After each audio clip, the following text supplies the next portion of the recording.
Amém. Josué 1:9 diz assim: não te mandei eu, esforça-te e tem bom ânimo, não pasmes, nem te espantes, porque o Senhor, o teu Deus, é contigo, por onde quer que andares. Mais uma vez, não te mandei eu, esforça-te e tem bom ânimo, não pasmes, nem te espantes, porque o Senhor, o teu Deus, é contigo, por onde quer que andares. Oremos. Senhor Jesus, nós queremos te agradecer, ó Deus, pela leitura da tua palavra, e ó Deus, nessa noite queremos nos colocar diante de ti e pedir, ó Deus, que o teu Santo Espírito venha nos instruir através da tua palavra. Ó Deus, que o teu Espírito fale, ó Deus, aos nossos ouvidos, principalmente aos nossos corações, e que nós venhamos sair daqui transformados pelo poder que há na tua palavra. Em nome de Jesus, amém. Amém. Hoje eu quero conversar com os irmãos um pouquinho sobre o desânimo. Por isso, um título nada sugestivo como Não Desanime. Não desanime. Olha, meus irmãos, quem nunca ficou desanimado que atire a primeira pedra, né? Todos nós, por uma fase curta ou longa da vida, já ficamos desanimados. Até porque a nossa vida ela não é indolor, como alguns acreditam, né? Alguns pensam que a vida é um mar de rosas e não é. A vida não é indolor. O caminho não é feito de tapete felpudo com plumas. Não, não é isso. O caminho é feito de pedras e de muitos espinhos. E parece que quanto mais experientes nós vamos ficando, mais difícil é a vida. A fase vai aumentando e com ela também as dificuldades. E o desânimo pode ser então aí uma frustração da nossa vida e uma realidade. O problema é que muitas pessoas acabam dando ouvidos para o desânimo. E eu quero dizer para você que o desânimo é um péssimo professor. E se você tem dado ouvidos para o desânimo, com certeza a sua vida será um fracasso. O desânimo ele pode ser o resultado do conflito entre expectativas e realidade. Isso é um conceito sobre o desânimo.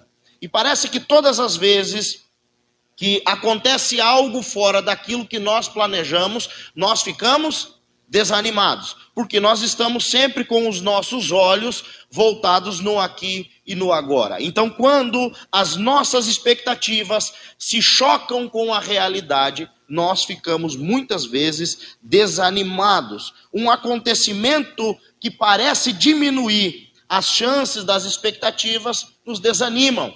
Então, tudo aquilo... Eu ouvi uma frase de um filósofo, eu achei muito interessante, ele disse: tudo aquilo que acontece além do que você planejou se chama vida. Tudo aquilo que acontece além do que nós planejamos é a vida. Nós planejamos uma viagem, né? Mas não planejamos trocar o pneu no meio da estrada. E muitas vezes vai ser normal, eu já cheguei em viagem ter que trocar 3 pneus, furar 3 vezes o pneu em uma viagem. Ninguém planeja isso.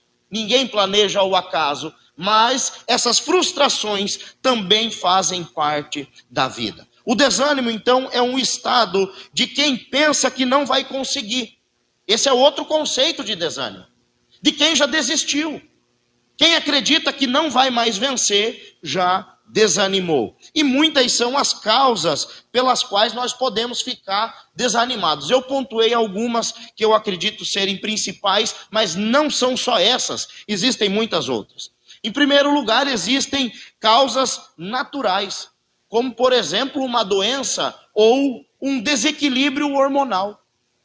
O problema é que nós gostamos de espiritualizar tudo. Nós gostamos de espiritualizar tudo e às vezes não é um problema espiritual, é um problema de saúde, é um problema hormonal que te deixa desanimado. Veja que o apóstolo Paulo escreveu para Timóteo, em 1 Timóteo 4,16, Paulo escreve assim: tem cuidado de ti mesmo e da doutrina. Cuida de você mesmo, Timóteo, em primeiro lugar, e depois da doutrina. Fazendo essas coisas, você vai te salvar, vai salvar a si mesmo e também aos que te ouvem. É óbvio que você não vai encontrar um texto nas Escrituras falando de desequilíbrio hormonal, mas você vai encontrar, por exemplo, aqui um texto do apóstolo Paulo aconselhando o seu filho na fé, Timóteo, a não beber somente água, porque ele tinha um problema sério no estômago, talvez úlceras ou gastrite, e Paulo em Timóteo 5:23 diz, não beba somente água, beba também um pouco de vinho por causa do seu estômago e das suas frequentes enfermidades. Então é muito normal nós estarmos desanimados, e a gente vai culpar Deus e o mundo por conta disso, e às vezes é uma falhazinha aí na nossa genética, nós estamos precisando fazer uma consulta, tomar um remédio, fazer alguns exames e resolver o problema. Nós, quando olhamos para o desânimo, nós vemos que ele é extremamente destrutivo. Por exemplo, Jesus Cristo, antes de curar uma doença, curou o desânimo. Lá em Mateus capítulo 9, versículo 2, diz o texto que lhe trouxeram um paralítico em cima de uma maca. Quando Jesus viu o paralítico, sabe o que Jesus falou para ele? Filho, tem bom ânimo. Primeiro Jesus curou o desânimo daquele homem e depois curou a sua paralisia. Mas o contrário disso também é verdadeiro. No caso da mulher com um fluxo de sangue, depois dela ter tocado Jesus, de ter sentido que o sangramento estancou, de Jesus ter sentido que dele saiu o poder, diz o texto, que Jesus olhou para ela e disse, filha, tende bom ânimo. Aquela mulher tinha sido curada, mas ainda estava desanimada. Aquele homem estava desanimado e precisou ser curado do desânimo, para depois ser curado da doença.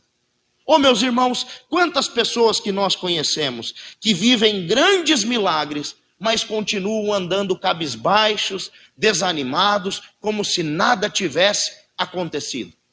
São pessoas que, mesmo vivendo o sobrenatural de Deus, têm um problema sério com o seu ânimo e precisam ser curadas. Mas em segundo lugar, nós vamos encontrar também outra causa natural para o desânimo, que são os excessos.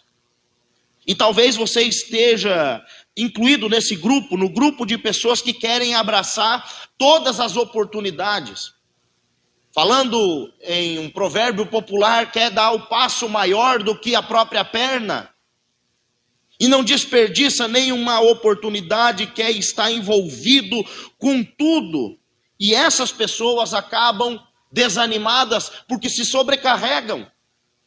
Eu sei que tem um texto na Bíblia que nós usamos muito para novos convertidos e também nós usamos muito para evangelizar aqueles que ainda não se converteram, de Mateus 11:28, que diz, venham a mim, todos vocês que estão cansados e sobrecarregados, e eu vos aliviarei. Mas hoje Jesus está falando para crente aqui, dizendo, eu não quero que vocês fiquem desanimados, porque vocês estão sobrecarregados.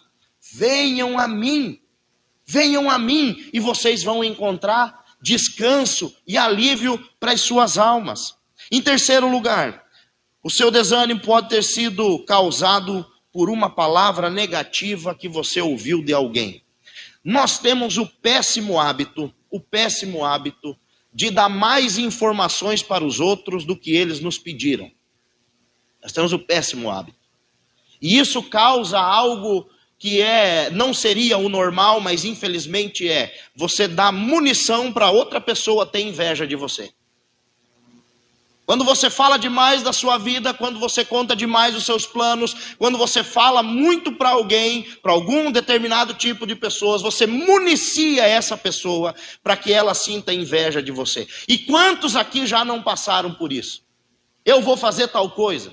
Eu vou comprar tal negócio, eu vou fazer um investimento, eu vou abrir um comércio, eu vou sair do meu emprego e vou montar um negócio próprio. E na sua cabeça está tudo funcionando, na sua cabeça já está tudo esquematizado. E aí você vai e conta o seu sonho, você vai e conta o seu plano. E o que a outra pessoa faz?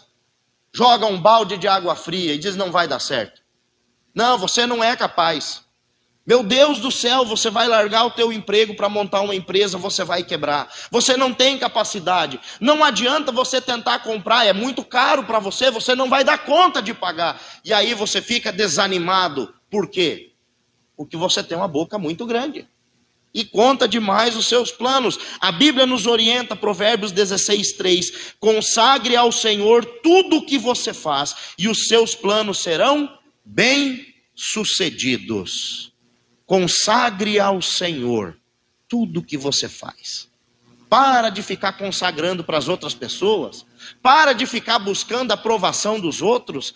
Se é de Deus, se não é, você não vai passar ninguém para trás. Se há algo bom, consagre ao Senhor e os seus planos vão ser bem-sucedidos. Em quarto lugar, o desânimo pode ser também fruto de uma expectativa exagerada de si mesmo. Meus irmãos, e aí a gente sofre. Quem está em cargo de liderança, pastor, sofre muito com isso e fica muito desanimado com isso. Por quê? Porque a gente acaba se esquecendo de que é falho, é pó. Como diz o Salmo 103, versículo 14, Deus conhece a nossa estrutura e sabe que nós somos pó. Mas muitas vezes nós nos esquecemos da nossa estrutura. E a gente acaba tendo uma expectativa exagerada de nós mesmos e nos esquecemos de lembrar que a vida é feita de altos e baixos, de acertos e de erros, de que nem sempre nós vamos acertar em todas as vezes. E aí você se culpa, eu não posso errar, eu não posso fraquejar.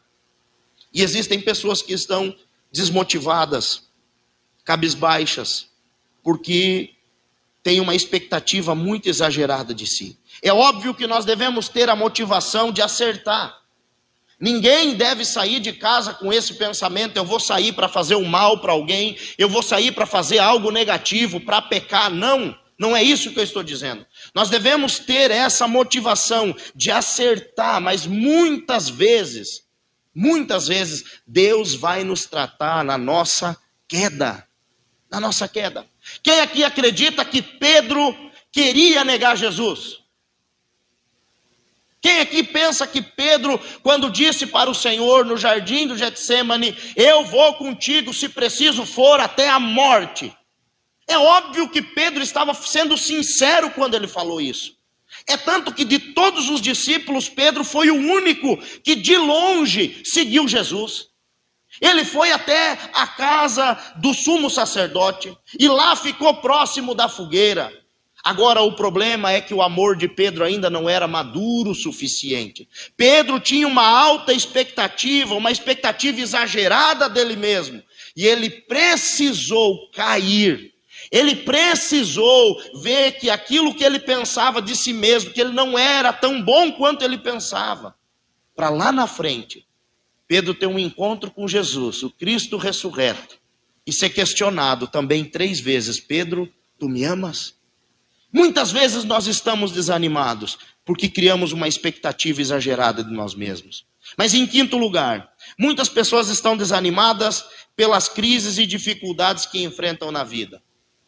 Talvez falaram para você que você aceitando a Jesus, você não iria mais sofrer.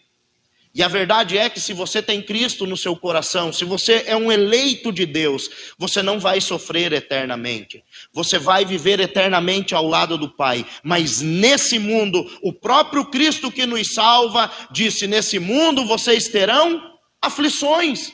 Mas tenham bom ânimo, eu venci o mundo. Cristo nos torna mais do que vencedores pela sua vitória. As aflições fazem parte da vida. Qual é a aflição que tem te desanimado? Saiba que essa aflição faz parte da vida. Não fique desanimado por conta dela. Mas em sexto lugar, existe um desânimo, e que para mim é o pior de todos, que é o desânimo espiritual. E esse desânimo espiritual é fruto do pecado.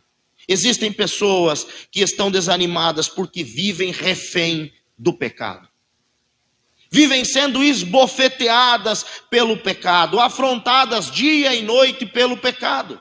O salmista escreveu no Salmos 38, versículo 3 e 4: não há parte sã na minha carne por causa da tua indignação, não há saúde nos meus ossos por causa do meu pecado.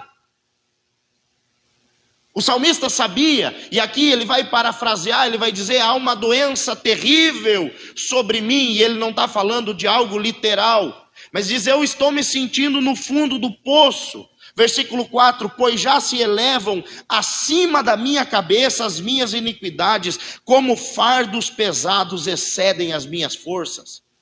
Ele está dizendo: eu estou cansado, eu estou sobrecarregado, eu estou sendo esmagado, eu estou desanimado. Por quê? Por causa do meu pecado. Por causa do meu pecado. Fica claro o desânimo de Davi. Fica claro que esse desânimo é causado pelo pecado. E talvez, meu irmão, você não está com nenhum desequilíbrio hormonal, você não está vivendo nenhuma enfermidade na sua vida, mas você está desanimado, e o pecado desanima, o pecado desmotiva, o pecado envergonha, o pecado humilha, o pecado aprisiona. Mas assim como o salmista, nós também devemos entender que Deus é poderoso para nos salvar e nos socorrer. E ele termina o salmo dizendo: pois em ti, Senhor, espero, tu me responderás, Senhor, Deus meu. Apressa-te em meu auxílio, Senhor, minha salvação. Deus pode nos perdoar de todos os pecados. Oh, meus irmãos, o desânimo, ele é contagioso. Lembra dos 12 espias? Dos 12 vieram 10. E o que os 10 falaram? A terra é boa, porém tem gigantes. Nós vamos morrer como gafanhotos, porque nós éramos aos olhos deles como gafanhotos, e aos nossos próprios olhos éramos também como gafanhotos.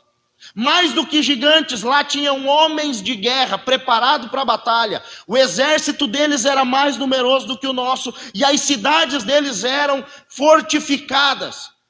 E diz o texto que Josué e Caleb rasgaram as suas vestes e diziam: Senhor, mas Deus já foi conosco tantas vezes, se o Senhor quiser, Ele vai nos fazer herdar essa terra.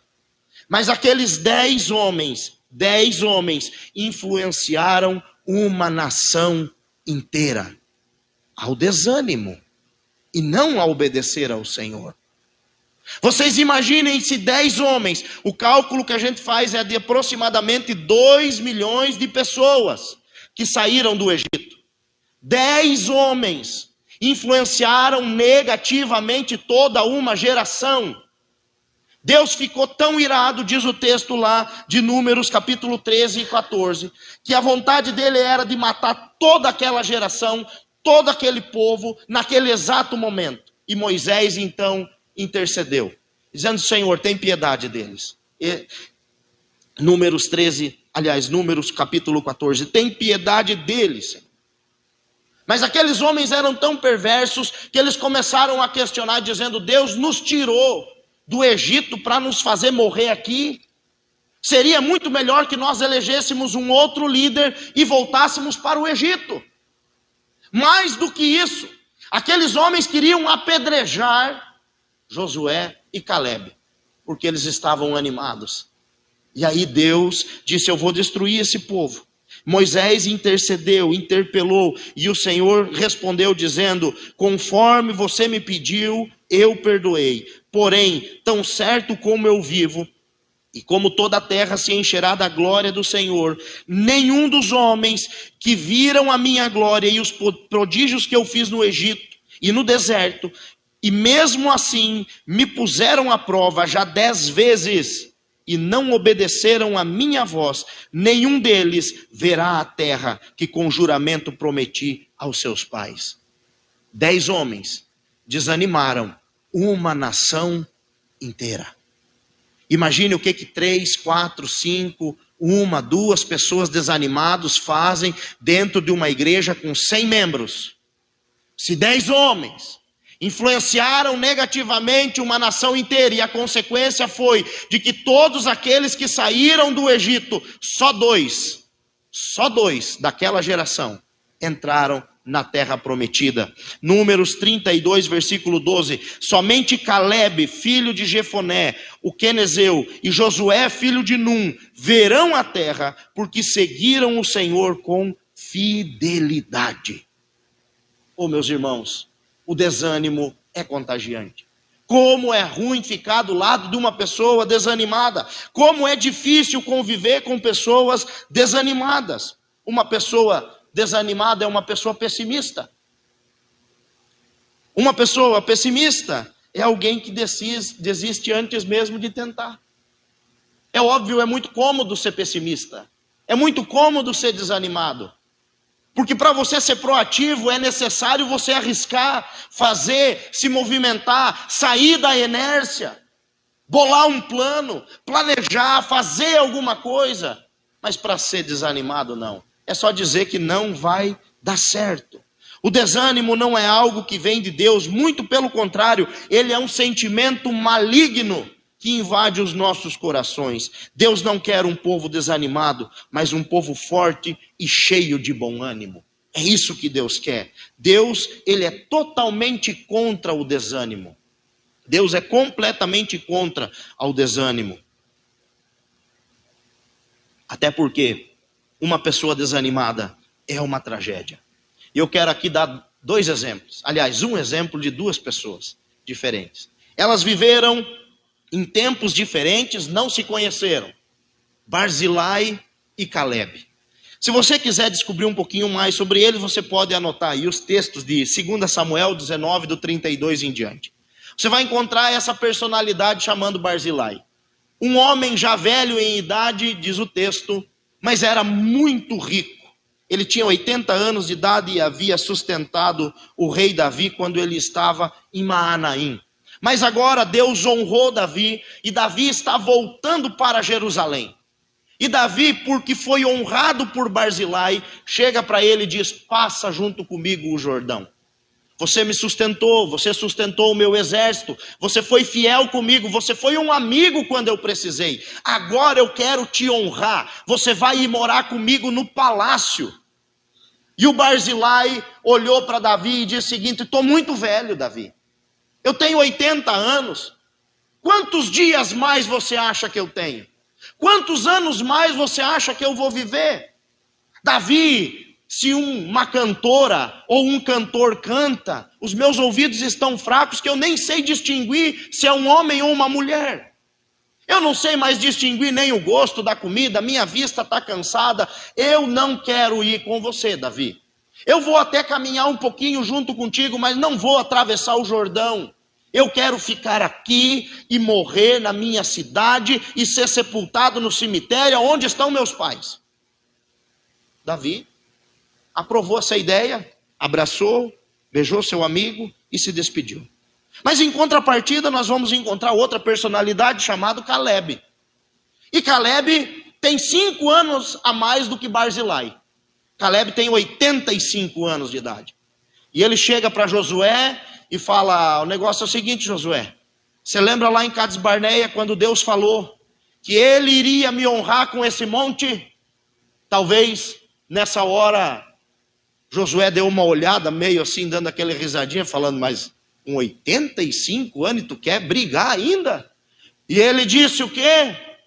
Eu tenho a mesma força de 40 anos atrás. E se o Senhor for comigo, eu vou conquistar aquela cidade. Eu vou conquistar aquela região. E diz o texto sagrado que ali haviam homens de guerras e descendentes de gigantes e cidades fortificadas. E Calebe destruiu, venceu, se apossou. E diz mais o texto que ele devastou e plantou trigo e comeu pão ainda daquele trigo. Oh, meus irmãos, quem é que definiu que a sua história chegou ao fim? Quem é que disse para você que Deus ainda não tem algo para fazer na sua vida? Que chegou o final, que você não vai mais experimentar o sobrenatural de Deus? Para Calebe, a idade era apenas um número. Era apenas um número. Agora me responda, qual deles é o desanimado? É Barzilai ou é Calebe? Qual deles tem bom ânimo? Calebe ou Barzilai? Qual deles foi mais abençoado por Deus? Qual deles viveu mais? Qual deles foi mais além? Aquele que tinha um bom ânimo. Oh, meus queridos irmãos, tudo que Deus tem para você exigirá de você coragem e bom ânimo. Tudo que Deus tem para você vai exigir de você coragem e bom ânimo. Josué está prostrado no chão, chorando a morte de Moisés, e Deus olha para ele e diz: chega, levanta-te, porque você precisa atravessar esse Jordão. Exige coragem e bom ânimo. Barzilai, com 80 anos, estava sem ânimo e já tinha projetado o seu futuro. Eu vou ficar aqui, vou morrer e vou ser sepultado junto com os meus pais. Caleb, com 85 anos, mantinha um espírito animado e a promessa viva no seu coração. Deus me prometeu, Ele vai cumprir. Deus me prometeu, Ele vai cumprir. O que Caleb queria era viver a totalidade da promessa de Deus. Quem é você nesses exemplos? Quem é você nesses exemplos? Infelizmente existem muitos cristãos com a síndrome de Barzilai. Eu quero então te apresentar um grande motivo para você manter-se animado. E esse grande motivo é que você deve estar animado porque você tem promessas de Deus na sua vida. Você precisa se animar por conta disso. As promessas de Deus e a realidade são a mesma coisa para Deus. E talvez possa dizer: ah, pastor, mas tem promessa que ainda não se cumpriu. Ô meu irmão, promessa e realidade para Deus são as mesmas coisas. Por quê? Porque é Ele quem faz e é Ele quem garante que elas vão acontecer. Agora tem promessas que não se cumpriram porque ainda não chegou o tempo para você viver, mas elas vão acontecer. A Bíblia diz o seguinte, o apóstolo Paulo disse em 2 Coríntios 1:20, porque todas as promessas de Deus têm nele o sim, e por meio dele o amém. O que o apóstolo Paulo está dizendo? Vocês conseguem contar todas as promessas de Deus? Não. Vocês se lembram de todas as promessas de Deus? Não. Mas Paulo diz: todas quantas forem as promessas de Deus, nele tem o sim, e por meio dele o amém. Por quê? Porque Deus não é homem para mentir, nem filho do homem para se arrepender. Deus não faz pegadinha, Deus não faz trollagem. Tudo que Ele promete, Ele cumpre. E aí veja o que Deus prometeu para Josué, que serve para nós também. Josué 1:5. Ninguém conseguirá resistir a você todos os dias da sua vida, assim como estive com Moisés, estarei com você. Nunca o deixarei, nunca o abandonarei. Olha que promessa maravilhosa. Ninguém poderá resistir a você todos os dias da sua vida. Eu estarei com você, nunca o deixarei, nunca o abandonarei. Qual é essa promessa? Ah, pastor, mas Deus prometeu para Josué. É verdade. E o que Jesus Cristo prometeu para nós? Já leu o último capítulo de Mateus? Eis que eu estou com vocês todos os dias até o final dos séculos. Eis que eu estou com vocês todos os dias até o final dos séculos. Oh, meus irmãos, como manter vivo então o bom ânimo? Bom, para mantermos o bom ânimo, nós devemos olhar para Deus e não para as circunstâncias. Josué estava desanimado por quê? Porque Moisés morreu. Moisés, o maior líder que já existiu, liderou aí 2 milhões de pessoas no deserto, sem ferramenta nenhuma, sem marketing nenhum, sem megafone, sem caixa amplificada. 2 milhões de pessoas. A Bíblia diz que não existia homem mais manso do que Moisés e também mais firme do que ele. Um homem, um excelente líder, um legislador, um homem que viu pessoalmente a glória de Deus, e agora esse homem é recolhido. Josué está chorando, Josué está prostrado, Josué está desanimado. Josué está desanimado. Oh, meus irmãos, Josué sentiu a perda do amigo, mas também sentiu o peso da liderança sobre os seus ombros. Contudo, mesmo Josué sendo quem era, ele se esqueceu de que Deus sepulta os seus líderes, mas a sua obra continua. Deus sepulta os seus pastores, Deus sepulta os seus líderes, mas a obra continua. Oh, meus irmãos, a caminhada cristã é uma corrida de passagem de revezamento. Moisés correu até aquele exato dia, aquele exato momento, e agora o bastão está nas mãos de Josué. Vai chegar um tempo, jovem, que você vai ter que assumir, que você vai ter que fazer, que a coisa vai acontecer porque você precisa se envolver. E nós precisamos assumir essa responsabilidade. Oh, meus irmãos, todas as vezes que nós tiramos os olhos de Deus, nós fracassamos e ficamos desanimados. Não existe nenhuma vez que a gente não tire os olhos de Deus, que a gente não vacile na fé. Lembra dos 10 espias? Tiraram os olhos da promessa, fraquejaram na fé. Os soldados de Saul tiraram os olhos do Deus invencível, do Senhor dos exércitos, do Deus da circuncisão, tiraram os olhos dele e tremeram todos diante do gigante. Precisou vir um menino, um adolescente, dizendo: quem é este incircunciso filisteu para afrontar o Deus vivo? Lembra de Pedro? Por que é que Pedro naufragou? Porque ele tirou os olhos de Jesus. Pedro começou a afundar porque tirou os olhos de Jesus. Josué tinha se esquecido de que a nossa vitória não é resultado da nossa força nem da nossa experiência, mas sim da presença de Deus. Da presença de Deus. A sua vitória, meu irmão, ela vem do alto, ela vem de Deus. Ela não vem de dentro de você, ela não vem do que está ao redor de você. Nós dependemos daquele que está sentado no alto e sublime trono.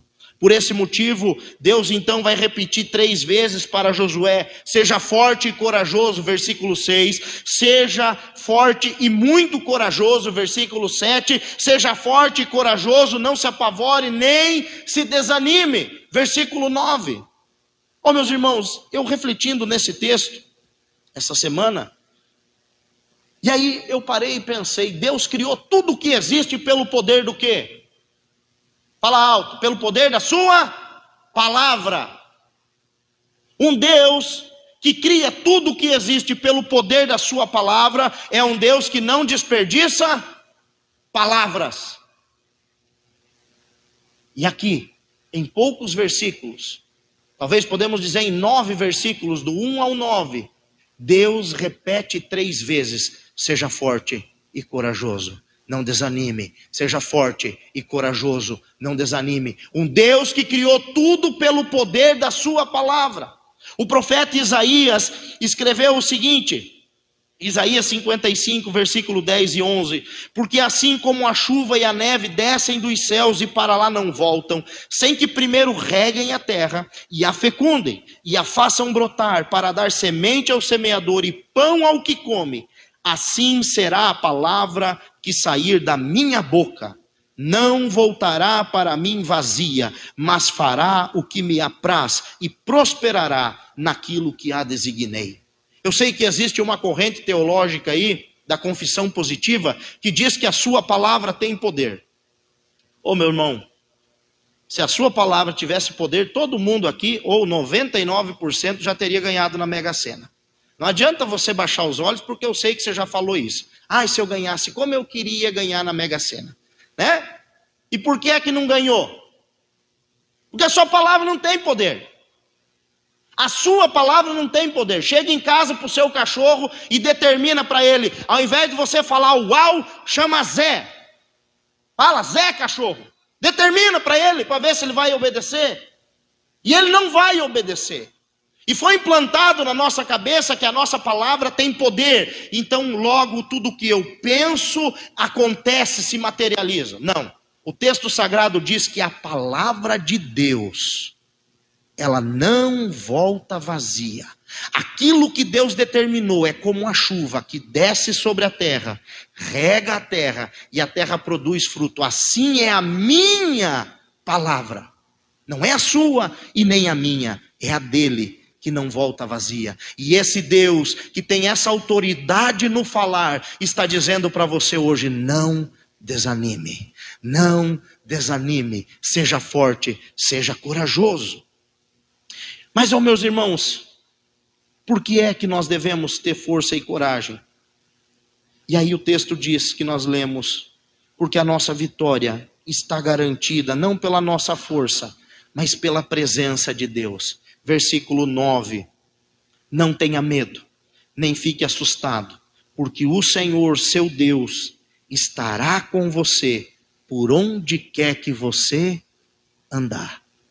Você vai vencer, porque Deus está contigo sempre, todos os dias. Ele não te abandona, Ele é inerredável como uma sombra. E o salmista vai dizer que o sol não nos causa mal, nem a lua nos causa mal, porque Deus está comigo todos os dias. Qual é a conclusão de tudo isso? Bom, em primeiro lugar, nós devemos voltar os nossos olhos para Deus e para as suas promessas. Pare de olhar para as circunstâncias. Pare de olhar para as circunstâncias. Deus não trabalha com circunstâncias. Deus é soberano. Deus não depende de governo. Deus não depende de preço de dólar, o dólar subir ou diminuir. Deus não depende de partido político A ou partido político B. Deus é soberano. A circunstância pode ser completamente desfavorável, basta uma palavra do Eterno e as coisas acontecem. Basta uma palavra. Então pare de olhar para as circunstâncias e volte os seus olhos para Deus. Em segundo lugar, Deus não chamou você para olhar essas circunstâncias, e sim para Ele. Creia nas promessas que Ele tem feito. Se apegue no que Ele prometeu a você. Você, meus queridos irmãos, que está desanimado, é hora de você recobrar o seu ânimo. É hora de sacudir e bater a poeira. Assim como Deus falou para Josué: não desanime, Josué. Seja forte e corajoso. Seja forte, tenha muita coragem. Não fique apavorado. É como se Deus estivesse dizendo: chega. Tem um Jordão para você atravessar. Tem 2 milhões de pessoas para atravessar. Você não vai conseguir fazer isso, porque não vai ter barco, não vai ter balsa. Se você ficar desanimado, esse povo não vai cruzar. Precisa de alguém de fé, com coragem, com ousadia. Levanta. Meus irmãos, qual que é o Jordão que tem na sua vida? Se você ler o capítulo 3 de Josué, você vai ver que era tempo de cheia, ainda por cima, para piorar. Ainda era tempo de cheia. Você já imaginou passar com criança, mulher grávida, camelo, jumento, ovelha, toda aquela multidão de pessoas. Mas diz o texto que aquele homem recobrou o ânimo e deu ordem para todo aquele povo se preparar, porque dentro de poucos dias eles iam cruzar o Jordão. Quem já viu um rio numa cheia sabe do que é. Aquelas águas escuras, turbulentas, e aquilo é galho, pau e tudo que é coisa descendo naquele rio. E diz o texto sagrado que quando os sacerdotes botaram a ponta do pé, carregando a arca da aliança, Deus abriu aquele lugar e eles atravessaram a seco. Porque Deus não depende de circunstância para abençoar os seus filhos. Basta ter bom ânimo, coragem, fé, ousadia para obedecer à voz de Deus. A boa notícia é que Deus não depende dessas circunstâncias. Deus, Ele é soberano. Por isso, por esse motivo, seja forte, seja corajoso, recobre o ânimo, não desanime, continue firme trabalhando, confiando, crendo em Deus, porque a sua vitória, ela vai chegar. Deus recompensa os seus filhos. Deus recompensa os seus filhos. E nós somos mais do que vencedores por meio de Cristo Jesus. Amém? Feche seus olhos. Eu quero orar pela sua vida.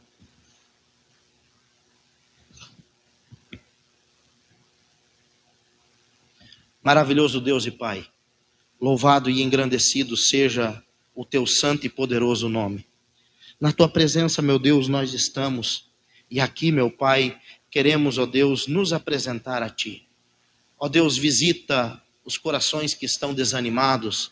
Visita, meu Deus, aqueles que por algum motivo, ó Deus, por alguma intercorrência da vida, chegaram até mesmo a duvidar da sua fé. Que o Senhor vá de encontro a cada coração aqui nessa noite. E que nós venhamos, meu Deus, nós venhamos recobrar o ânimo. E ver, ó Pai, que os campos estão brancos. E que nós, ó Deus, temos muito a fazer, Pai. Por isso, meu Deus, usa a vida de cada um dos nossos irmãos. Do mais moço, do mais pequeno, ó Deus. Do bebê recém-nascido dessa igreja. Até, Senhor Jesus, o mais ancião, ó Pai. Que o Teu Espírito, ó Deus, esteja sobre a vida de todos, ó Deus. E que a Tua graça se manifeste, ó Deus, para que nós venhamos dar testemunhos do Senhor. Assim eu oro, no nome santo e precioso de Jesus. E a igreja diz, amém. Amém. Estamos dispensados.